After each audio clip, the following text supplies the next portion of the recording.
ದ್ವಿತೀಯ PUC ಅರ್ಥಶಾಸ್ತ್ರದಲ್ಲಿ ನಾವು ಅಧ್ಯಾಯ 3 ಹಣ ಮತ್ತು ಬ್ಯಾಂಕಿಂಗ್ ಈ ವಿಚಾರದಲ್ಲಿ ತಿಳ್ಕೊಳ್ತಾ ಇದ್ದೀವಿ. ಸಮಗ್ರ ಅರ್ಥಶಾಸ್ತ್ರದಲ್ಲಿ ಬರ್ತಕ್ಕಂತಹ ಒಂದು ಪ್ರಮುಖವಾಗಿರ್ತಕ್ಕಂಥ ಅಧ್ಯಾಯ ಹಣ ಮತ್ತು ಬ್ಯಾಂಕಿಂಗ್ ಅಂತ. ಸಮಗ್ರ ಅರ್ಥಶಾಸ್ತ್ರದ ಭಾಗದಲ್ಲಿ ಕಂಡುಬರುವಂತಹ ಒಂದು ಪ್ರಮುಖ ಅಧ್ಯಾಯ ಹಣ ಮತ್ತು ಬ್ಯಾಂಕಿಂಗ್. ಈಗಾಗಲೇ ನಾವು ಕಳೆದ ತರಗತಿಗಳಲ್ಲಿ ಹಣದ ಉಗಮಕ್ಕೆ ಕಾರಣವಾಗಿರ್ತಕ್ಕಂಥದ್ದು ಸಾಟಿ ವಿನಿಮಯ ಪದ್ಧತಿ, ಹಾಗೆಯೇ ಹಣ ಅಂದ್ರೆ ಏನು, ಹಣದ ಕಾರ್ಯಗಳು, ಹಣದ ಬೇಡಿಕೆ, ಈ ಎಲ್ಲ ವಿಚಾರಗಳನ್ನ ಈಗಾಗಲೇ ತಿಳ್ಕೊಂಡಿದ್ದೀವಿ. ಅದೇ ರೀತಿ ಕಳೆದ ತರಗತಿ ಹಿಂದಿನ ತರಗತಿಯಲ್ಲಿ ಹಣದ ಪೂರೈಕೆ ಅಂದ್ರೆ ಏನು, ಹಣದ ಪೂರೈಕೆ ಅಂದ್ರೆ ಏನು, ಹಣದ ಬೇಡಿಕೆ ಅಂದ್ರೆ ಏನು. ಹಣದ ಬೇಡಿಕೆ ಅಂತ ಹೇಳಿದ್ರೆ ಸಾರ್ವಜನಿಕರು ದಿನನಿತ್ಯದ ವ್ಯವಹಾರಕ್ಕಾಗಿ ತಮ್ಮ ಬಳಿ ಇಟ್ಟುಕೊಳ್ಳಲು ಬಯಸುವಂತಹ ನಗದು ಹಣವನ್ನ ಹಣದ ಬೇಡಿಕೆ ಅಂತ ಹೇಳಿ ಕರಿತೀವಿ. ಹಾಗೆಯೇ ಹಣದ ಪೂರೈಕೆ ಅಂತ ಹೇಳಿದ್ರೆ ಸಾರ್ವಜನಿಕರು ಒಂದು ನಿರ್ದಿಷ್ಟ ಸಮಯದಲ್ಲಿ ಚಲಾವಣೆಯಲ್ಲಿರ್ತಕ್ಕಂಥ ಹಣದ ಪ್ರಮಾಣ, ಒಂದು ನಿರ್ದಿಷ್ಟ ಸಮಯದಲ್ಲಿ ಆರ್ಥಿಕತೆಯೊಂದರಲ್ಲಿ ಸಾರ್ವಜನಿಕರು ಮತ್ತು ಬ್ಯಾಂಕ್ಗಳಲ್ಲಿ ಚಲಾವಣೆಯಲ್ಲಿರ್ತಕ್ಕಂಥ ನಗದು ಹಣದ ಮೊತ್ತ ಅಥವಾ ಸಂಗ್ರಹಕ್ಕೆ ನಾವು ಹಣದ ಪೂರೈಕೆ ಅಂತೇಳಿ ಕರಿತೀವಿ. ಈ ಹಣದ ಪೂರೈಕೆಯಲ್ಲಿ ಪ್ರಮುಖವಾಗಿ ಪಾತ್ರ ವಹಿಸ್ತಕ್ಕಂಥ ಸಂಸ್ಥೆಗಳು ಯಾವ್ಯಾವ? ಇವತ್ತಿನ ದಿನ ನಾವೇನು ತಿಳ್ಕೊಂತೀವಿ, ಹಣದ ಪೂರೈಕೆಯನ್ನು ಮಾಡತಕ್ಕಂಥ ಸಂಸ್ಥೆಗಳು ಯಾವ್ಯಾವು? ಪ್ರಮುಖವಾಗಿ ನಿಮಗೆ 2 ಸಂಸ್ಥೆಗಳನ್ನ ಇದ್ದಾರೆ. ಒಂದು RBI ಅಥವಾ ಭಾರತೀಯ ರಿಸರ್ವ್ ಬ್ಯಾಂಕ್ ಅಂತಕ್ಕಂತಹ ಒಂದು ಸಂಸ್ಥೆ. ಈ ಭಾರತೀಯ ರಿಸರ್ವ್ ಬ್ಯಾಂಕ್ ಅಂತಕ್ಕಂತಹ ಒಂದು ಸಂಸ್ಥೆ ಹಣದ ಪೂರೈಕೆಯನ್ನ ಕೈಗೊಳ್ಳುತ್ತದೆ. ಆನಂತರ ಎರಡನೇದಾಗಿರ್ತಕ್ಕಂಥದ್ದು ಹಣದ ಪೂರೈಕೆಯನ್ನು ನಿರ್ವಹಿಸತಕ್ಕಂಥ ಸಂಸ್ಥೆ ಅಂತ ಹೇಳಿದ್ರೆ ವಾಣಿಜ್ಯ ಬ್ಯಾಂಕ್ಗಳು. ದೇಶದಲ್ಲಿ ಕಂಡು ಬರತಕ್ಕಂತಹ ಪ್ರಮುಖ ವಾಣಿಜ್ಯ ಬ್ಯಾಂಕ್ಗಳು. ಏನು ವ್ಯತ್ಯಾಸ?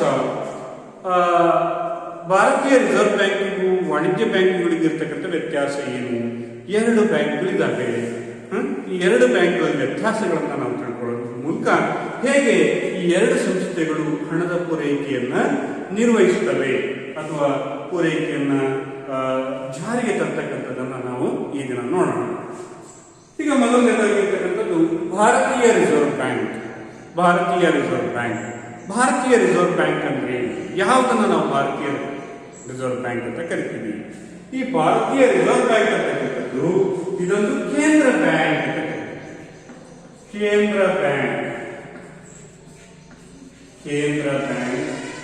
ಅಥವಾ ಭಾರತದ ಹಣಕಾಸು ಪ್ರಾಧಿಕಾರ.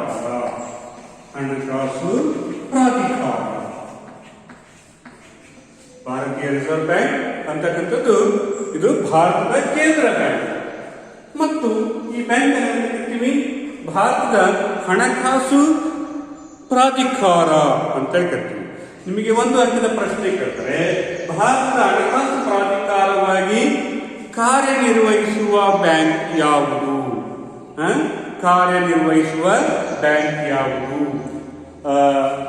ಹೇಗಿದೆ ಪ್ರಶ್ನೆ ಅಂತ ಹೇಳಿದ್ರೆ, ಭಾರತದ ಹಣಕಾಸು ಪ್ರಾಧಿಕಾರವಾಗಿ ಕಾರ್ಯನಿರ್ವಹಿಸುವ ಬ್ಯಾಂಕ್ ಯಾವುದು ಅಂತ ಕೇಳಿದರೆ ಅವಾಗ ಏನು ಉತ್ತರಬೇಕು? ಭಾರತೀಯ ರಿಸರ್ವ್ ಬ್ಯಾಂಕ್ ಅಥವಾ reserve bank of India, RBI ಅಂತೇಳಿ ನಾವು ಹೇಳಬೇಕಾಗ್ತದೆ. ಏನು ಕೇಂದ್ರ ಬ್ಯಾಂಕ್ ಅಂದ್ರೆ ಏನು? ಯಾವುದನ್ನು ನಾವು ಕೇಂದ್ರ ಬ್ಯಾಂಕ್ ಅಂತ ಕರಿತೀವಿ? ಕೇಂದ್ರ ಬ್ಯಾಂಕ್ ಅಂತ ಹೇಳಿದ್ರೆ ಯಾಕೆ ಅದನ್ನ ಕೇಂದ್ರ ಬ್ಯಾಂಕ್ ಅಂತ ಕರಿತೀವಿ ಅಂತ ಹೇಳಿದ್ರೆ, ಈ ಕೇಂದ್ರ ಬ್ಯಾಂಕ್ ಅಂತಕ್ಕಂಥದ್ದು ಎಲ್ಲ ದೇಶದಲ್ಲಿರ್ತಕ್ಕಂತಹ ಎಲ್ಲ ಹಣಕಾಸು ವಹಿವಾಟಿನ ಮೇಲೆ ಸಂಪೂರ್ಣವಾಗಿರ್ತಕ್ಕಂಥ ನಿಯಂತ್ರಣವನ್ನು ಹೊಂದಿರುತ್ತದೆ. RBI ಅನ್ನ ನಾವು ಯಾಕೆ ಕೇಂದ್ರ ಬ್ಯಾಂಕ್ ಅಂತ ಕರಿತೀವಿ ಅಂತ ಹೇಳಿದ್ರೆ, ಹಣಕಾಸಿನ ವಹಿವಾಟವನ್ನು ನಿರ್ವಹಿಸತಕ್ಕಂಥ ಎಲ್ಲ ಸಂಸ್ಥೆಗಳ ಮೇಲೆ ಸಂಪೂರ್ಣವಾಗಿರ್ತಕ್ಕಂತಹ ನಿಯಂತ್ರಣವನ್ನು ಹೊಂದಿರತಕ್ಕಂಥ ಬ್ಯಾಂಕ್ ಆಗಿರೋದ್ರಿಂದ ಇದನ್ನ ನಾವೆಂತ ಕರಿತೀವಿ? ಕೇಂದ್ರ ಬ್ಯಾಂಕ್ ಅಂತೇಳಿ ಕರಿತೀವಿ. ಅಂದ್ರೆ ಅರ್ಥ ಇಷ್ಟೇನೆ, ಎಲ್ಲ ವಾಣಿಜ್ಯ ಬ್ಯಾಂಕ್ಗಳ ಮೇಲೆ, ಸಹಕಾರಿ ಸಾಲ ಸಂಸ್ಥೆಗಳ ಮೇಲೆ, ವಿಮಾ ಸಂಸ್ಥೆಗಳ ಮೇಲೆ, ಈ ಎಲ್ಲ ಸಂಸ್ಥೆಗಳ ಮೇಲೆ ಎಲ್ಲೆಲ್ಲಿ ಹಣಕಾಸಿನ ವಹಿವಾಟುಗಳು ನಡೀತವೋ ಅದರ ಮೇಲೆ ಸಂಪೂರ್ಣವಾಗಿರ್ತಕ್ಕಂತಹ ನಿಯಂತ್ರಣವನ್ನ ಸಾಧಿಸಿರುವಂತಹ ಬ್ಯಾಂಕ್ ಯಾವುದು? RBI ಆಗಿರುತ್ತದೆ. ಆದ್ರಿಂದ RBI ಅಥವಾ ಭಾರತೀಯ ರಿಸರ್ವ್ ಬ್ಯಾಂಕ್ ಅನ್ನ ಕೇಂದ್ರ ಬ್ಯಾಂಕ್ ಅಂತ ಹೇಳಿ ಕರಿತೀವಿ. ಹಾಗಾಗಿ ಇದು ಭಾರತದಲ್ಲಿ ಮಾತ್ರ ಇದು ತನ್ನ ಅಧಿಕಾರವನ್ನು ಹೊಂದಿರೋದ್ರಿಂದ ಇದನ್ನ ಭಾರತದ ಹಣಕಾಸು ಪ್ರಾಧಿಕಾರ ಅಂತ ಕರಿತೀವಿ. ಈ ಬ್ಯಾಂಕ್ ಅನ್ನ ಭಾರತದಲ್ಲಿ ಸ್ಥಾಪನೆಯಾಗಿತ್ತು. ಭಾರತದ ರಿಸರ್ವ್ ಬ್ಯಾಂಕ್ ಸ್ಥಾಪನೆಯಾಗಿದ್ದು 1935ರಲ್ಲಿ. 1935ರಲ್ಲಿ ಭಾರತದ ರಿಸರ್ವ್ ಬ್ಯಾಂಕ್ ಸ್ಥಾಪನೆ ಆಗುತ್ತೆ. ಇದನ್ನ 1948 ಜನವರಿಯಲ್ಲಿ ಇದನ್ನ ರಾಷ್ಟ್ರೀಕರಣಗೊಳಿಸಲಾಗುತ್ತದೆ. 1948 ಜನವರಿಯಲ್ಲಿ ಇದನ್ನ ರಾಷ್ಟ್ರೀಕರಣಗೊಳಿಸಲಾಗುತ್ತದೆ. ಹೀಗೆ ಒಟ್ಟಾರೆ ಇದನ್ನು ಸಂಪೂರ್ಣವಾಗಿ ಕೇಂದ್ರ ಬ್ಯಾಂಕ್ ಅಂತ ಹೇಳಿ ಘೋಷಣೆ ಮಾಡಲಾಗುತ್ತದೆ.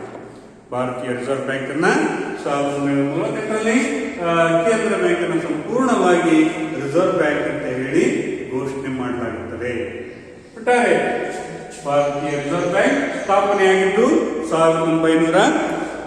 1935ರಲ್ಲಿ ಸ್ಥಾಪನೆ ಆಗುತ್ತದೆ. ಇದನ್ನ ಈ ಕೇಂದ್ರ ಬ್ಯಾಂಕ್ ಅನ್ನು ನಿರ್ವಹಿಸಲಿಕ್ಕೆ ಒಂದು ಮಂಡಳಿ ಇರುತ್ತೆ. ಅದನ್ನೇ ಕೇಂದ್ರ ಬ್ಯಾಂಕ್ ಅಥವಾ RBI ನ ಸಲಹಾ ಮಂಡಳಿ ಅಥವಾ ಒಂದು ಮಂಡಳಿ ಇರುತ್ತೆ. ಆ ಕಾರ್ಯಕಾರಿ ಮಂಡಳಿ ಇರುತ್ತೆ. ಆ ಕಾರ್ಯಕಾರಿ ಮಂಡಳಿಗೆ ಒಬ್ಬರ ಗವರ್ನರ್ ಅನ್ನ ನೇಮಕ ಮಾಡಿಕೊಳ್ಳಲಾಗುತ್ತದೆ. ಆ ಗವರ್ನರ್ ಸಂಪೂರ್ಣವಾಗಿ ಈ ಬ್ಯಾಂಕಿನ ಒಂದು ಆಡಳಿತವನ್ನು ನಿರ್ವಹಿಸುತ್ತಾರೆ. ಈಗಿನ ಪ್ರಸ್ತುತ ರಿಸರ್ವ್ ಬ್ಯಾಂಕ್ ನ ಗವರ್ನರ್ ಶಕ್ತಿಕಾಂತ್ ದಾಸ್ ಅಂತ ಹೇಳಿ. ಪ್ರಸ್ತುತ ರಿಸರ್ವ್ ಬ್ಯಾಂಕ್ ನ ಗವರ್ನರ್ ಹೆಸರು ಶಕ್ತಿಕಾಂತ್ ದಾಸ್ ಅಂತ ಹೇಳಿ ಕರಿತೀವಿ. ಈಗ ಈ ಕೇಂದ್ರ ಬ್ಯಾಂಕ್ ನ ಕಾರ್ಯಗಳೇನು, ಏನೇನು ಕಾರ್ಯಗಳನ್ನು ನಿರ್ವಹಿಸುತ್ತದೆ ಅಂತಕ್ಕಂಥದ್ದು ನೋಡಿ. ಕೇಂದ್ರ ಬ್ಯಾಂಕ್ ಅಥವಾ RBI ನ ಕಾರ್ಯಗಳು. RBI ನ ಕಾರ್ಯಗಳು ಮೊದಲನೇದಾಗಿರ್ತಕ್ಕಂಥ ಕಾರ್ಯ ನೋಟುಗಳನ್ನ ಮುದ್ರಿಸಿ ಚಲಾವಣೆಗೆ ತರುತ್ತದೆ. ನೋಟುಗಳ ಮುದ್ರಣ ಮತ್ತು ಚಲಾವಣೆಗೆ ತರುತ್ತದೆ. ರಿಸರ್ವ್ ಬ್ಯಾಂಕ್ ನ ಮೊಟ್ಟ ಮೊದಲ ಕೆಲಸ ಏನಪ್ಪ ಅಂತ ಹೇಳಿದ್ರೆ ಅದು ನೋಟುಗಳನ್ನ ಮುದ್ರಿಸುತ್ತದೆ. ನೋಟುಗಳನ್ನ ಮುದ್ರಿಸಿ ಚಲಾವಣೆಗೆ ತರುವುದರಿಂದ ಇದರ ಮೊದಲ ಕೆಲಸವಾಗಿದೆ.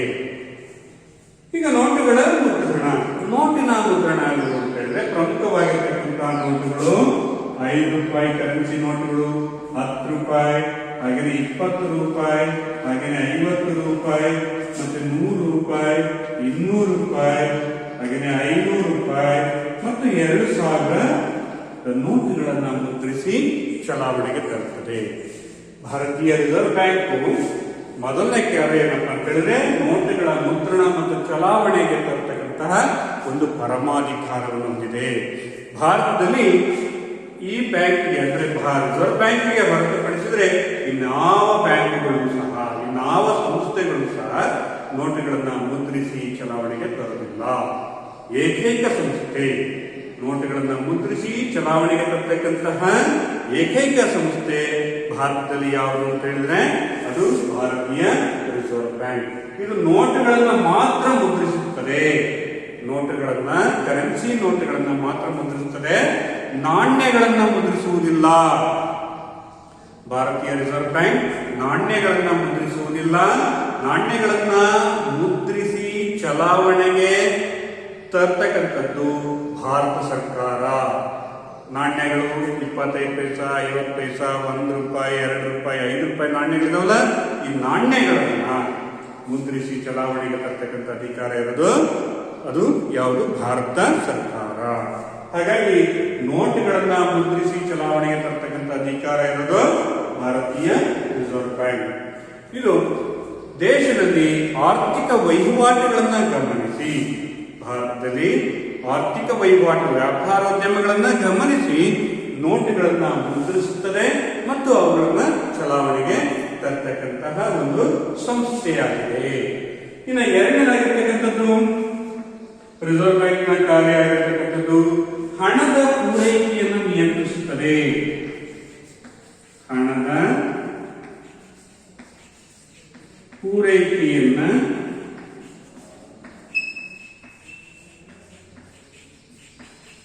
ನಿಯಂತ್ರಿಸುತ್ತದೆ. ಹಣದ ಪೂರೈಕೆಯನ್ನು ನಿಯಂತ್ರಿಸುತ್ತದೆ. ದೇಶದಲ್ಲಿ ಚಲಾವಣೆಯಲ್ಲಿರ್ತಕ್ಕಂಥ ಹಣವನ್ನ ದೇಶದಲ್ಲಿ ಚಲಾವಣೆಯಲ್ಲಿರ್ತಕ್ಕಂಥ ಹಣದ ಪ್ರಮಾಣವನ್ನ ನಿಯಂತ್ರಿಸುವ ಒಂದು ಅಧಿಕಾರವನ್ನು ಸಹ ಭಾರತೀಯ ರಿಸರ್ವ್ ಬ್ಯಾಂಕ್ ಹೊಂದಿರುತ್ತದೆ ಅಥವಾ RBI ಅಂತಕ್ಕಂಥದ್ದು ಹೊಂದಿರುತ್ತದೆ. ಅಂದ್ರೆ ಅರ್ಥ ಯಾವ ನೋಟುಗಳನ್ನು ನಿಯಂತ್ರಿಸುತ್ತದೆ ಅಂತ ಹೇಳಿದ್ರೆ, ಹಣ ಅಂತಕ್ಕಂಥದ್ದು ಕೊರತೆಯಿಂದ ಕೂಡಿರಬೇಕು. ಆ ಕೊರತೆಯಿಂದ ಕೂಡಿದ್ದಾಗ ಮಾತ್ರ ಹಣದ ಮೌಲ್ಯ ಹೆಚ್ಚಾಗ್ತಾ ಹೋಗುತ್ತೆ, ಹಣಕ್ಕೆ ಒಂದು ಗೌರವ ಲಭಿಸುತ್ತದೆ. ಅತಿ ಹೆಚ್ಚು ಹಣವನ್ನು ಮುದ್ರಣ ಮಾಡಿಬಿಟ್ರೆ ಆಗ ಹಣದ ಒಂದು ಗೌರವ ಕಡಿಮೆ ಆಗುತ್ತೆ. ಇದರಿಂದ ನಮ್ಮ ದೇಶದ ಜನತೆಗೆ ಧಕ್ಕೆ ಆಗುತ್ತೆ. ಹಾಗಾಗಿ ಈ ಹಣವನ್ನು ನಾವು ಕೊರತೆಯಿಂದ ಇರುವ ಹಾಗೆ ನೋಡ್ಕೊಳ್ಬೇಕು. ಯಾವಾಗಲೂ ಸಹ ಕೊರತೆಗೆ ಇರುವ ಹಾಗೆ ನೋಡ್ಕೊಳ್ಬೇಕು. ಸರಕು ಸೇವೆಗಳ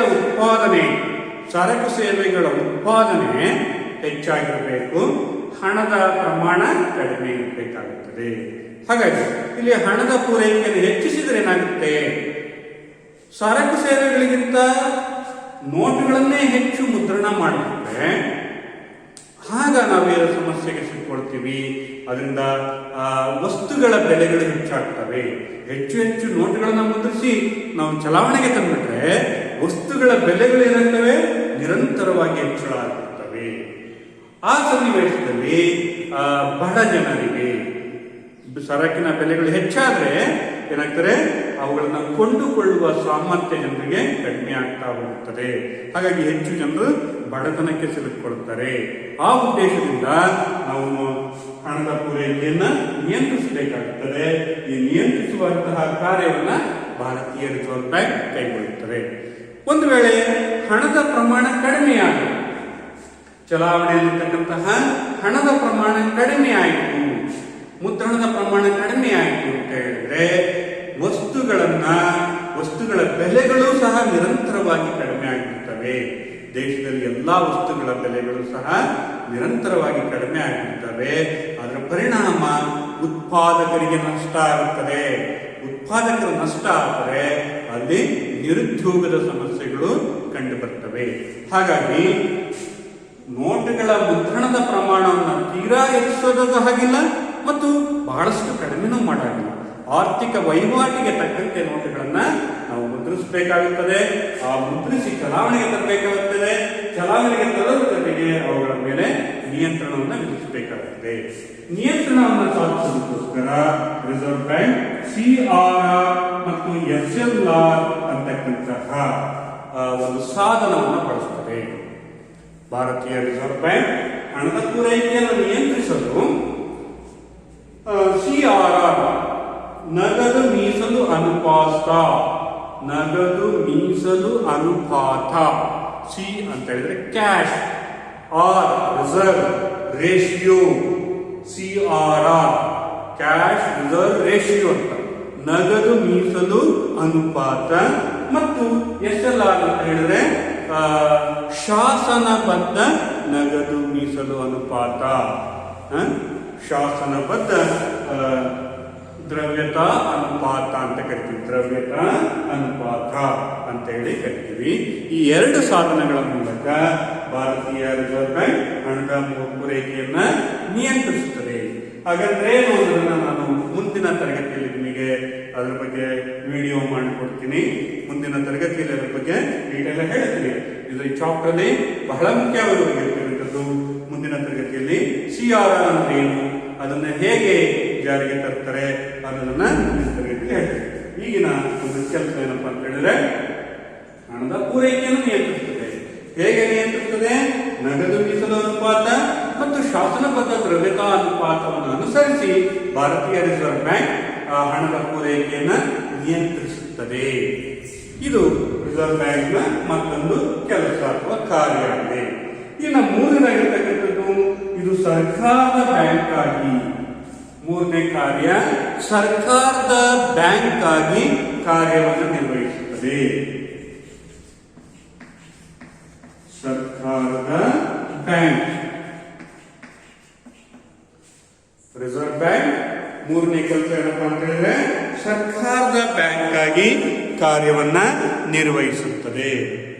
ಸರ್ಕಾರದ ಬ್ಯಾಂಕ್ ಅಂತ ಹೇಳಿದ್ರೆ ಸರ್ಕಾರದ ಪರವಾಗಿ ಸರ್ಕಾರದ ಪ್ರತಿನಿಧಿಯಾಗಿ ಇದು ಕಾರ್ಯವನ್ನು ನಿರ್ವಹಿಸುತ್ತದೆ. ಭಾರತೀಯ ರಿಸರ್ವ್ ಬ್ಯಾಂಕ್ ಸರ್ಕಾರದ ಪರವಾಗಿ ಕೆಲಸವನ್ನು ಮಾಡುತ್ತದೆ. ಪರವಾಗಿ ಅಂತ ಹೇಳಿದ್ರೆ ಸರ್ಕಾರದ ಪರವಾಗಿ ಹಣವನ್ನು ಸ್ವೀಕರಿಸುತ್ತದೆ, ಸರ್ಕಾರದ ಪರವಾಗಿ ಹಣವನ್ನು ಪಾವತಿಸುತ್ತದೆ. ರಿಸರ್ವ್ ಬ್ಯಾಂಕ್ ಕೆಲಸ ಬಹಳ ದೊಡ್ಡ ಕೆಲಸ. ಇದು ಅದು ದೇಶದ ಅರ್ಥವ್ಯವಸ್ಥೆಯನ್ನ ಸಂಪೂರ್ಣವಾಗಿ ಒಂದು ಸ್ಥಿರತೆಯನ್ನು ಕಾಯ್ದುಕೊಳ್ಳೋದಕ್ಕೆ ರಿಸರ್ವ್ ಬ್ಯಾಂಕ್ನ ಕಾರ್ಯ ಅದ್ಭುತವಾಗಿರ್ತಕ್ಕಂಥದ್ದು. ಅದು ತನ್ನ ಕಾರ್ಯವನ್ನು ನಿರ್ವಹಿಸಿದ ದೇಶದ ಅಭಿವೃದ್ಧಿಗೆ ತನ್ನದೇ ಆಗಿರ್ತಕ್ಕಂಥ ಕೊಡುಗೆಯನ್ನ ನೀಡ್ತಾ ಇದೆ. ಅಂದ್ರೆ ಯಾಕೆ ಅಂತ ಹೇಳಿದ್ರೆ ಸರ್ಕಾರಕ್ಕೆ ಅದು ಸಾಕಷ್ಟು ಒಂದು ಮಾರ್ಗದರ್ಶನಗಳನ್ನ, ಸಲಹೆ ಸೂಚನೆಗಳನ್ನ ಕೊಡ್ತಾ ಇರುತ್ತೆ. ಸರ್ಕಾರದ ಬ್ಯಾಂಕ್ ಅಂದ್ರೆ ಸರ್ಕಾರದ ಪರವಾಗಿ, ಹಾಗೆಯೇ ಪ್ರತಿನಿಧಿ ಮತ್ತು ಸಲಹೆಗಾರನಾಗಿ ಕಾರ್ಯವನ್ನು ನಿರ್ವಹಿಸುತ್ತದೆ. ಯಾಕೆ ನಾವು ರಿಸರ್ವ್ ಬ್ಯಾಂಕ್ ಅನ್ನ ಸರ್ಕಾರದ ಬ್ಯಾಂಕ್ ಅಂತ ಕರಿತೀವಿ ಅಂತ ಹೇಳಿದ್ರೆ, ರಿಸರ್ವ್ ಬ್ಯಾಂಕ್ ಸರ್ಕಾರದ ಪರವಾಗಿ, ಸರ್ಕಾರದ ಪ್ರತಿನಿಧಿಯಾಗಿ, ಸರ್ಕಾರದ ಸಲಹೆಗಾರನಾಗಿ ಅದು ಕಾರ್ಯವನ್ನು ನಿರ್ವಹಿಸೋದ್ರಿಂದ ಇದನ್ನ ಸರ್ಕಾರದ ಬ್ಯಾಂಕ್ ಅಂತ ಹೇಳಿ ಕರಿತೀವಿ. ಏನು ಸರ್ಕಾರದ ಪರವಾಗಿ ಅಂದ್ರೆ ಅರ್ಥ? ಸರ್ಕಾರದ ಪರವಾಗಿ ಅಂದ್ರೆ ಸರ್ಕಾರದ ಪರವಾಗಿ ಸಾರ್ವಜನಿಕರಿಂದ ತೆರಿಗೆಯ ಹಣವನ್ನ ಸಂಗ್ರಹಿಸುತ್ತದೆ, ಅಥವಾ ಸರ್ಕಾರಕ್ಕೆ ಯಾವುದಾದ್ರೂ ದಂಡ ಶುಲ್ಕಗಳನ್ನ ಬರೋದಿದ್ರೆ ಅವುಗಳನ್ನ ಜನರಿಂದ ಸಂಗ್ರಹಿಸುತ್ತದೆ. ಹಾಗೆಯೇ ಸರ್ಕಾರಕ್ಕೆ ಯಾವುದಾದ್ರೂ ವಿದೇಶದಿಂದ ಹಣ ಬರೋದಾಗಿದ್ರೆ ಅದನ್ನು ಸಹ ಸರ್ಕಾರದ ಪರವಾಗಿ ಸ್ವೀಕರಿಸುತ್ತದೆ. ಅಂದ್ರೆ ಸರ್ಕಾರಕ್ಕೆ ಬರತಕ್ಕಂಥ ಹಣವನ್ನ ಸ್ವೀಕರಿಸುತ್ತದೆ. ಮತ್ತು ಸರ್ಕಾರ ಏನಾದರೂ ಜನರಿಗಾಗಿ ಹಣವನ್ನು ಪಾವತಿಸಬೇಕು ಅಂದ್ರೆ ಸರ್ಕಾರದ ಪರವಾಗಿ ರಿಸರ್ವ್ ಬ್ಯಾಂಕ್ ಹಣವನ್ನು ಪಾವತಿಸುತ್ತದೆ. ಯಾವುದೋ ಸಬ್ಸಿಡಿ ಇರ್ಬೋದು, ಅಂದ್ರೆ ಸಹಾಯಧನಗಳಾಗಿರ್ಬೋದು, ವೇತನಗಳಾಗಿರ್ಬೋದು, ಅಥವಾ ಸಾಲದ ಮೇಲಿನ ಬಡ್ಡಿ ಆಗಿರ್ಬೋದು, ಸಾಲ ಮರುಪಾವತಿಗಳಾಗಿರ್ಬೋದು. ಹೀಗೆ ಸರ್ಕಾರದ ಪರವಾಗಿ ಹಣವನ್ನು ಸ್ವೀಕರಿಸುತ್ತದೆ ಮತ್ತು ಸರ್ಕಾರದ ಪರವಾಗಿ ಹಣವನ್ನು ಪಾವತಿಸುತ್ತದೆ. ಎರಡನೇದಾಗಿರ್ತಕ್ಕಂಥದ್ದು ಅದು ಪ್ರತಿನಿಧಿಯಾಗಿದೆ. ದೇಶದಲ್ಲಿ ಮತ್ತು ಅಂತಾರಾಷ್ಟ್ರೀಯ ಮಟ್ಟದಲ್ಲಿ ಭಾರತ ಸರ್ಕಾರದ ಪ್ರತಿನಿಧಿಯಾಗಿ IMF ಇರ್ಬೋದು ಅಥವಾ IPRDಗಳಾಗಿರ್ಬೋದು, ಅಂತಾರಾಷ್ಟ್ರೀಯ ಹಣಕಾಸು ನಿಧಿ ಮತ್ತು ವಿಶ್ವ ಬ್ಯಾಂಕ್ಗಳಲ್ಲಿ ಅಥವಾ ವಿಶ್ವದ ಇತರೆ ಹಣಕಾಸು ಸಂಸ್ಥೆಗಳಲ್ಲಿ ಅದು ಭಾರತದ ಪ್ರತಿನಿಧಿಯಾಗಿ ಕಾರ್ಯವನ್ನು ನಿರ್ವಹಿಸುವುದರಿಂದ ಇದೊಂದು ಪ್ರತಿನಿಧಿ ಕಾರ್ಯವನ್ನು ಮಾಡುತ್ತದೆ. ಮತ್ತು ಹಣಕಾಸಿಗೆ ಸಂಬಂಧಿಸಿದಂತೆ ಸರ್ಕಾರಕ್ಕೆ ಆಗಿಂದಾಗೆ ಸಲಹೆಗಳನ್ನು ನೀಡುತ್ತದೆ.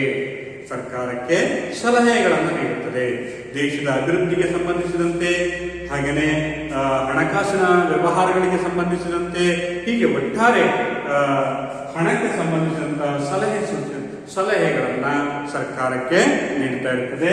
ಹಾಗಾಗಿ ಇದನ್ನು ಸರ್ಕಾರದ ಬ್ಯಾಂಕ್ ಅಂತ ಹೇಳಿ ಕರಿತೀವಿ. ಇನ್ನು ನಾಲ್ಕನೇದಾಗಿರ್ತಕ್ಕಂಥದ್ದು ವಿದೇಶಿ ವಿನಿಮಯದ ಅಭಿರಕ್ಷಕ. ನಾಲ್ಕನೇ ಆಗಿರ್ತಕ್ಕಂಥ ಕಾರ್ಯ ವಿದೇಶಿ ವಿನಿಮಯದ ಅಭಿರಕ್ಷಕ. ವಿದೇಶಿ ವಿನಿಮಯದ ಮೀಸಲು ಅಭಿರಕ್ಷಕ.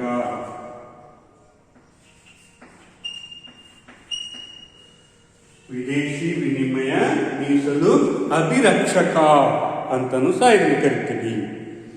ಭಾರತೀಯ ರಿಸರ್ವ್ ಬ್ಯಾಂಕ್ ವಿದೇಶಿ ವಿನಿಮಯದ ಮೀಸಲನ್ನು ರಕ್ಷಣೆ ಮಾಡುತ್ತದೆ. ಏನು ನಮಗೆ ರಫ್ತು ವ್ಯಾಪಾರ ಮತ್ತು ಆಮದು ವ್ಯಾಪಾರಗಳನ್ನ ಸುಗಮಗೊಳಿಸಿ ಬಂದಿರತಕ್ಕಂತಹ ವಿದೇಶಿ ವಿನಿಮಯವನ್ನ ಅದು ಸಂಗ್ರಹಿಸಿಕೊಳ್ಳುತ್ತದೆ. ಸಂಗ್ರಹಿಸಿಕೊಳ್ಳೋದ್ರ ಮೂಲಕ ದೇಶದ ಆರ್ಥಿಕ ತುರ್ತು ಪರಿಸ್ಥಿತಿಗಳನ್ನ ನಿರ್ವಹಿಸುವುದಕ್ಕೆ ಸಹಕಾರಿಯಾಗುತ್ತದೆ. ಹಾಗಾಗಿ ಭಾರತದಲ್ಲಿ ಏನು ರಫ್ತು ವ್ಯಾಪಾರ ಮತ್ತು ಆಮದು ವ್ಯಾಪಾರವನ್ನ ಸರಳೀಕರಣಗೊಳಿಸಿಕೊಳ್ಳೋದು ಮತ್ತು ಸರಾಗವಾಗಿ ವಿನಿಮಯಗಳು ನಡೀತಕ್ಕಂಥದಕ್ಕೆ ಇದು ಸಹಾಯ ಮಾಡುತ್ತದೆ. ಹಾಗಾಗಿ ಇದನ್ನ ವಿದೇಶಿ ವಿನಿಮಯದ ಮೀಸಲು ಅಭಿರಕ್ಷಕ ಅಂದ್ರೆ ರಫ್ತು ವ್ಯಾಪಾರದಿಂದ ಮತ್ತು ಆಮದು ವ್ಯಾಪಾರದಿಂದ ಬಂದಂತಹ ಲಾಭಾಂಶಗಳನ್ನ ಭಾರತೀಯ ರಿಸರ್ವ್ ಬ್ಯಾಂಕ್ ಸಂಗ್ರಹಿಸಿಕೊಳ್ಳುತ್ತೆ, ರಕ್ಷಣೆ ಮಾಡ್ತಾ ಇರುತ್ತದೆ. ಇನ್ನ ಐದನೇದಾಗಿರ್ತಕ್ಕಂತಹ ಒಂದು ಕಾರ್ಯ ಬ್ಯಾಂಕ್ಗಳ ಬ್ಯಾಂಕ್ ಅಂತ ಕರೀತೀವಿ. ಬ್ಯಾಂಕ್ಗಳ ಬ್ಯಾಂಕ್, ಭಾರತೀಯ ರಿಸರ್ವ್ ಬ್ಯಾಂಕ್ ಅನ್ನ ಬ್ಯಾಂಕ್ಗಳ ಬ್ಯಾಂಕ್ ಅಂತ ಹೇಳಿ ಕರಿತೀವಿ. ಇದು ಯಾಕೆ ಈ ತರ ಕರಿತೀವಿ ಅಂತ ಹೇಳಿದ್ರೆ, ರಿಸರ್ವ್ ಬ್ಯಾಂಕ್ ಎಲ್ಲ ವಾಣಿಜ್ಯ ಬ್ಯಾಂಕ್ಗಳ ಮೇಲೆ ತನ್ನ ನಿಯಂತ್ರಣವನ್ನು ಹೊಂದಿರುತ್ತದೆ. ವಾಣಿಜ್ಯ ಬ್ಯಾಂಕ್ಗಳನ್ನ ನಿಯಂತ್ರಿಸುತ್ತದೆ, ನಿರ್ವಹಿಸುತ್ತದೆ ಮತ್ತು ಮಾರ್ಗದರ್ಶನವನ್ನು ನೀಡುತ್ತಾ ಇರುತ್ತದೆ. ದೇಶದಲ್ಲಿರ್ತಕ್ಕಂಥ ಎಲ್ಲ ವಾಣಿಜ್ಯ ಬ್ಯಾಂಕ್ಗಳು, ಇತರೆ ಸಹಕಾರಿ ಸಂಸ್ಥೆಗಳು, ಎಲ್ಲ ಬ್ಯಾಂಕ್ಗಳಿಗೂ ಸಹ ನೇತಾರ ಯಾವುದಾಗಿರುತ್ತದೆ? ಇದು ರಿಸರ್ವ್ ಬ್ಯಾಂಕ್ ಆಗಿರುತ್ತದೆ. ಈ ಎಲ್ಲ ಬ್ಯಾಂಕ್ಗಳ ಮೇಲೆ ನಿಯಂತ್ರಣವನ್ನು ಸಾಧಿಸುತ್ತದೆ ಮತ್ತು ಆ ಬ್ಯಾಂಕ್ಗಳಿಗೆ ಆಗಿಂದಾಗೆ ಸೂಕ್ತ ಮಾರ್ಗದರ್ಶನಗಳನ್ನ, ಸಲಹೆಗಳನ್ನ ಮತ್ತು ನಿಯಂತ್ರಣಗಳನ್ನ ಸಾಧಿಸೋದ್ರಿಂದ ಇದನ್ನ ಬ್ಯಾಂಕ್ಗಳ ಬ್ಯಾಂಕ್ ಅಂತ ಹೇಳಿ ಕರಿತೀವಿ. ಇನ್ನು ಆರನೇದಾಗಿರ್ತಕ್ಕಂತಹ ಒಂದು ಪ್ರಮುಖ ಕಾರ್ಯ ಹಣದ ಮಾರುಕಟ್ಟೆಯ ನಾಯಕ. ಹಣದ ಮಾರುಕಟ್ಟೆ ನೇತಾರದ ನಾಯಕ ಅಂತ ಕರೀತೀವಿ. ಹಣದ ಮಾರುಕಟ್ಟೆಯ ನೇತಾರ ಅಥವಾ ನಾಯಕ ಅಂತೇಳಿ ಕರಿತೀವಿ. ಯಾಕೆ ಅಂತ ಹೇಳಿದ್ರೆ, ಭಾರತೀಯ ರಿಸರ್ವ್ ಬ್ಯಾಂಕ್ ಈ ಅಲ್ಪಾವಧಿ ಸಾಲಗಳಿಗಾಗಿ ಷೇರು ಮಾರುಕಟ್ಟೆಗಳಲ್ಲಿ ಅಥವಾ ಹಣದ ಮಾರುಕಟ್ಟೆಯಲ್ಲಿ ವ್ಯವಹಾರವನ್ನು ನಿರ್ವಹಿಸತಕ್ಕಂತಹ ಒಂದು ಬ್ಯಾಂಕ್ ಆಗಿರ್ತದೆ. ಯಾವುದಾದ್ರೂ ವಾಣಿಜ್ಯ ಬ್ಯಾಂಕ್ಗಳಿಗೆ ತುರ್ತಾಗಿ ಸಾಲದ ಅವಶ್ಯಕತೆ ಇದ್ದರೆ ಅಂತ ಸಂದರ್ಭದಲ್ಲಿ ಇದು ಸಾಲವನ್ನ ನೀಡುತ್ತೆ, ಅದರ ಮೇಲೆ ಬಡ್ಡಿಯನ್ನು ವಿಧಿಸುತ್ತೆ, ಹಣವನ್ನು ಸಂಗ್ರಹಿಸುತ್ತದೆ. ಅಂದ್ರೆ ಎಲ್ಲ ಹಣವನ್ನ ಅಲ್ಪಾವಧಿ ಉದ್ದೇಶಕ್ಕಾಗಿ ಸಾಲ ನೀಡೋದು ಮತ್ತು ಅದರ ಮೇಲೆ ಬಡ್ಡಿಯನ್ನು ಸಂಗ್ರಹಿಸೋದು ಮತ್ತು ಸಾಲವನ್ನು ಪಡೆಯುವುದು, ಇದು ಇದನ್ನು ನಿರ್ವಹಣೆ ಮಾಡತಕ್ಕಂಥ ಬ್ಯಾಂಕ್ ಯಾವುದಾಗಿರುತ್ತದೆ? ಅದು RBI ಆಗಿರೋದ್ರಿಂದ ಇದನ್ನ ಹಣಕಾಸು ಮಾರುಕಟ್ಟೆಯ ನೇತಾರ ಅಂತೇಳಿ ಕರಿತೀವಿ. ಇನ್ನು ಏಳನೇದಾಗಿರ್ತಕ್ಕಂಥದ್ದು ಬಹಳ ಮುಖ್ಯ, ಅಂತಿಮ ಋಣದಾತ. ಅಂತಿಮ ಋಣದಾತ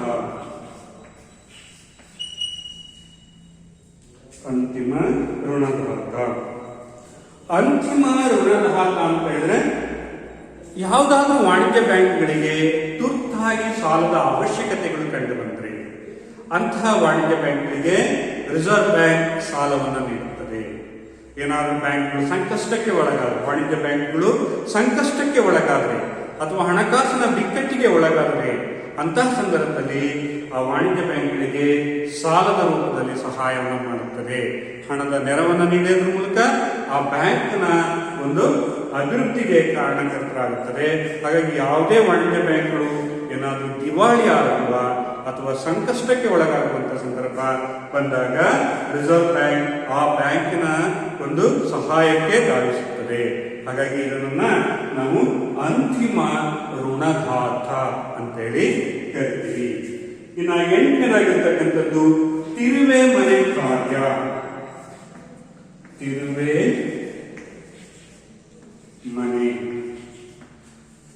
ತಿರುವೆ ಮನೆ ಕಾರ್ಯವನ್ನು ಸಹ ಭಾರತೀಯ ರಿಸರ್ವ್ ಬ್ಯಾಂಕ್ ನಿರ್ವಹಿಸುತ್ತದೆ. ತಿರುವೆ ಮನೆ ಅಂತ ಹೇಳಿದ್ರೆ, ಒಂದು ವಾಣಿಜ್ಯ ಬ್ಯಾಂಕಿನಿಂದ ಮತ್ತೊಂದು ವಾಣಿಜ್ಯ ಬ್ಯಾಂಕ್ಗಳಿಗೆ ಹಣವನ್ನು ವರ್ಗಾಯಿಸಬೇಕಾದಂತಹ ಸನ್ನಿವೇಶದಲ್ಲಿ ಅಲ್ಲಿ ಮಧ್ಯಸ್ಥಗಾರನಾಗಿ ಕಾರ್ಯವನ್ನು ನಿರ್ವಹಿಸುತ್ತದೆ. ರಿಸರ್ವ್ ಬ್ಯಾಂಕ್ ಅಂತಕ್ಕಂಥದ್ದು ಒಂದು ವಾಣಿಜ್ಯ ಬ್ಯಾಂಕಿನ ಹಣ ಇನ್ನೊಂದು ವಾಣಿಜ್ಯ ಬ್ಯಾಂಕಿಗೆ ವರ್ಗಾವಣೆ ಆಗಬೇಕು ಅಂತ ಹೇಳಿದ್ರೆ ಅಂತ ಸನ್ನಿವೇಶದಲ್ಲಿ ಮಧ್ಯಸ್ಥಗಾರನಾಗಿ ದಲ್ಲಾಳಿಯಾಗಿ ರಿಸರ್ವ್ ಬ್ಯಾಂಕ್ ಕಾರ್ಯವನ್ನು ನಿರ್ವಹಿಸ್ತಾ ಇರೋದ್ರಿಂದ ಇದನ್ನ ತಿರುವೆ ಮನೆ ಕಾರ್ಯವನ್ನು ಸಹ ಭಾರತೀಯ ರಿಸರ್ವ್ ಬ್ಯಾಂಕ್ ಅನುಸರಿಸುತ್ತದೆ. ಇನ್ನು 9ನೇದಾಗಿರ್ತಕ್ಕಂಥದ್ದು ಅಭಿವೃದ್ಧಿ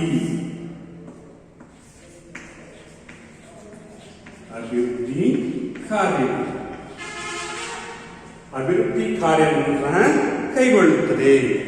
ಭಾರತೀಯ ರಿಸರ್ವ್ ಬ್ಯಾಂಕ್ ದೇಶದ ಅಭಿವೃದ್ಧಿಗೆ ಬೇಕಾಗ್ತಕ್ಕಂತಹ ಒಂದು ಯೋಜನೆಯನ್ನು ರೂಪಿಸ್ತಾ ಹೋಗುತ್ತದೆ. ಅಂದ್ರೆ ಕೈಗಾರಿಕೆಗಳ ಅಭಿವೃದ್ಧಿ, ಹಾಗೆಯೇ ಕೃಷಿ ಅಭಿವೃದ್ಧಿ, ಹಾಗೆಯೇ ಆದ್ಯತಾ ವಲಯಗಳ ಅಭಿವೃದ್ಧಿಗೆ ರಿಸರ್ವ್ ಬ್ಯಾಂಕ್ ವಿಶೇಷ ಬ್ಯಾಂಕ್ಗಳನ್ನು ಸ್ಥಾಪನೆ ಮಾಡಿ ಆ ಮೂಲಕ ಹಣಕಾಸಿನ ನೆರವನ್ನ ಒದಗಿಸ್ತಾ ಹೋಗುತ್ತೆ. ಸಾಲ ಸೌಲಭ್ಯಗಳನ್ನ ಶೀಘ್ರವಾಗಿ ಕೊಡ್ತಕ್ಕಂಥ ಒಂದು ಕೆಲಸವನ್ನು ಸಹ ಕೈಗೊಂಡಿದೆ. ಉದಾಹರಣೆಗೆ ಕೃಷಿ ಅಭಿವೃದ್ಧಿಗಾಗಿ ನಬಾರ್ಡ್ ಬ್ಯಾಂಕ್ ಅನ್ನು ಸ್ಥಾಪನೆ ಮಾಡಿದೆ. ಕೈಗಾರಿಕೆಗಳ ಅಭಿವೃದ್ಧಿಗಾಗಿ IDBI ಬ್ಯಾಂಕ್ ಅನ್ನು ಸ್ಥಾಪನೆ ಮಾಡಿದೆ. ಹಾಗೆಯೇ ವಿದೇಶಿ ವ್ಯಾಪಾರವನ್ನ ಉತ್ತಮಗೊಳಿಸೋದಕ್ಕೋಸ್ಕರ ಎಕ್ಸಿಸ್ ಬ್ಯಾಂಕ್ ಅಂತಕ್ಕಂತಹ ಒಂದು ಬ್ಯಾಂಕ್ ಅನ್ನು ಆಮದು ರಫ್ತು ಬ್ಯಾಂಕ್ ಅಂತ ಕರಿತೀವಿ. ಹಾಗೆಯೇ IDBI ಅಂತ ಹೇಳಿದ್ರೆ industrial development bank of India ಅಂತಕ್ಕಂಥದ್ದು. ನಬಾರ್ಡ್ ಅಂತ ಹೇಳಿದ್ರೆ ಭಾರತೀಯ ಕೃಷಿ ಮತ್ತು ಗ್ರಾಮೀಣಾಭಿವೃದ್ಧಿ ಬ್ಯಾಂಕ್ ಅಂತ ಕರಿತೀವಿ. ಹೀಗೆ ಈ ಎಲ್ಲ ಬ್ಯಾಂಕ್ಗಳನ್ನ ಸ್ಥಾಪನೆ ಮಾಡಿದೆ. ಕೃಷಿ ಅಭಿವೃದ್ಧಿಗೆ, ಕೈಗಾರಿಕೆಗಳ ಅಭಿವೃದ್ಧಿಗೆ, ವ್ಯಾಪಾರೋದ್ಯಮಗಳ ಅಭಿವೃದ್ಧಿಗಾಗಿ ವಿಶೇಷ ಆರ್ಥಿಕ ಸಹಾಯವನ್ನ ನೀಡೋದ್ರಿಂದ ಇದು ಅಭಿವೃದ್ಧಿ ಕಾರ್ಯಗಳನ್ನು ಸಹ ರಿಸರ್ವ್ ಬ್ಯಾಂಕ್ ಕೈಗೊಳ್ಳುತ್ತದೆ. ಹಾಗೆಯೇ 10ನೇದಾಗಿರ್ತಕ್ಕಂಥದ್ದು ಸಂಶೋಧನೆ ಸಹಾಯ ಮಾಡುತ್ತದೆ. ಸಂಶೋಧನೆ ಅಂತ ಹೇಳಿದ್ರೆ ಭಾರತೀಯ ರಿಸರ್ವ್ ಬ್ಯಾಂಕ್ ಹಣಕಾಸಿನ ವಹಿವಾಟುಗಳನ್ನು ನಿರ್ವಹಿಸಬೇಕು. ಆಗಿಂದಾಗೆ ಸಂಶೋಧನೆಗಳನ್ನು ಕೈಗೊಳ್ಳುತ್ತದೆ. ಬ್ಯಾಂಕ್ಗಳ ಆಡಳಿತವನ್ನು ನಿರ್ವಹಿಸೋದು ಹೇಗೆ ಮತ್ತು ಅವುಗಳ ಒಂದು ಅಂಕಿಅಂಶಗಳನ್ನು ಸಂಗ್ರಹಿಸೋದು ಹೇಗೆ, ಇದಕ್ಕೆ ಸಂಬಂಧಿಸಿದಂತೆ ಸಂಶೋಧನೆಯನ್ನು ಕೈಗೊಳ್ಳುತ್ತದೆ ಮತ್ತು ಇತರೆ ವಾಣಿಜ್ಯ ಬ್ಯಾಂಕ್ಗಳಿಗೆ ಅದರ ಒಂದು ಸಲಹೆಗಳನ್ನು ನೀಡ್ತಾ ಇರುತ್ತದೆ. ಹಾಗಾಗಿ ಸಂಶೋಧನೆಗೂ ಸಹ ಇದು ಸಹಾಯ ಮಾಡುತ್ತದೆ. ಮತ್ತೊಂದು ಮುಖ್ಯವಾಗಿರ್ತಕ್ಕಂಥದ್ದು ಒಂದು ಕೊನೆಯ ಕಾರ್ಯ ಅಂತ ಹೇಳಿದ್ರೆ ರಿಸರ್ವ್ ಬ್ಯಾಂಕು ಅಂಕಿಅಂಶಗಳನ್ನು ಸಹ ಸಂಗ್ರಹಿಸುತ್ತದೆ. ದೇಶದ ಅಭಿವೃದ್ಧಿಗೆ ಸಂಬಂಧಿಸಿದಂತೆ ಅಂಕಿಅಂಶಗಳನ್ನು ಸಂಗ್ರಹಿಸುತ್ತಾ ಇರುತ್ತದೆ. ಉದಾಹರಣೆಗೆ ಕೃಷಿ ಉತ್ಪಾದನೆ, ಕೈಗಾರಿಕಾ ಉತ್ಪಾದನೆ, ನಿರುದ್ಯೋಗದ ಪ್ರಮಾಣ, ಬಡತನದ ರೇಖೆಯ ಪ್ರಮಾಣ, ಹೀಗೆ ಇದಕ್ಕೆ ಸಂಬಂಧಿಸಿದಂತಹ ಅಂಕಿಅಂಶಗಳನ್ನು ಸಂಗ್ರಹಿಸುತ್ತದೆ ಮತ್ತು ಅವುಗಳನ್ನ ಬಿಡುಗಡೆ ಮಾಡುತ್ತಾ ಇರುತ್ತೆ. ಇದರಿಂದಾಗಿ ನಮ್ಮ ದೇಶದ ಆರ್ಥಿಕ ಸ್ಥಿತಿಗತಿಗಳನ್ನ ತಿಳ್ಕೊಳ್ಳೋದಕ್ಕೆ ಸಹಾಯವನ್ನ ಕೈಗೊಳ್ತಾ ಇರುತ್ತೆ. ಇವಿಷ್ಟು ಭಾರತೀಯ ರಿಸರ್ವ್ ಬ್ಯಾಂಕ್ ಕೈಗೊಳ್ಳತಕ್ಕಂತಹ ಪ್ರಮುಖ ಕಾರ್ಯಗಳು. ಭಾರತೀಯ ರಿಸರ್ವ್ ಬ್ಯಾಂಕ್ ಕೈಗೊಳ್ಳುವಂತಹ ಕಾರ್ಯಗಳು: 1. ನೋಟುಗಳ ಮುದ್ರಣ, 2. ಹಣದ ಪೂರೈಕೆ, 3. ಸರ್ಕಾರದ ಬ್ಯಾಂಕ್, 4. ವಿದೇಶಿ ವಿನಿಮಯದ ಮೀಸಲು ಅಭಿರಕ್ಷಕ, 5. ಬ್ಯಾಂಕ್ಗಳ ಬ್ಯಾಂಕ್, 6. ಹಣದ ಮಾರುಕಟ್ಟೆಯ ನಾಯಕ, 7. ಅಂತಿಮ ಋಣದಾತ, 8. ತಿರುವೆ ಮನೆ ಕಾರ್ಯವನ್ನು ಕೈಗೊಳ್ಳುತ್ತದೆ, 9. ಅಭಿವೃದ್ಧಿ ಕಾರ್ಯಗಳಿಗೆ ಸಹಾಯವನ್ನು ಮಾಡುತ್ತದೆ, 10ನೇದಾಗಿರ್ತಕ್ಕಂಥದ್ದು ಸಂಶೋಧನೆ ಮತ್ತು ಅಂಕಿಅಂಶಗಳ ಸಂಗ್ರಹಣೆಯನ್ನು ಸಹ ಕೈಗೊಳ್ಳುತ್ತದೆ. ಇಷ್ಟು ಭಾರತೀಯ ರಿಸರ್ವ್ ಬ್ಯಾಂಕ್ನ ಕಾರ್ಯಗಳು. ಈ ಒಂದು ಪರಿಕಲ್ಪನೆಯ ಮೇಲೆ ನಿಮಗೆ ಪರೀಕ್ಷಾ ದೃಷ್ಟಿಯಿಂದಲೂ ಸಹ ತುಂಬಾ ಮಹತ್ವದ್ದಾಗಿದೆ, ಬಹಳ ಮಹತ್ವದ್ದಾಗಿರ್ತಕ್ಕಂಥ ಪ್ರಶ್ನೆಗಳು. ಇದನ್ನು 4 ಅಂಕದ ಪ್ರಶ್ನೆ ಕೇಳ್ತಾರೆ. 4 ಅಂಕದ ಪ್ರಶ್ನೆಗೆ ಭಾರತೀಯ ರಿಸರ್ವ್ ಬ್ಯಾಂಕ್ನ ಕಾರ್ಯಗಳನ್ನು ಬರೆಯಿರಿ.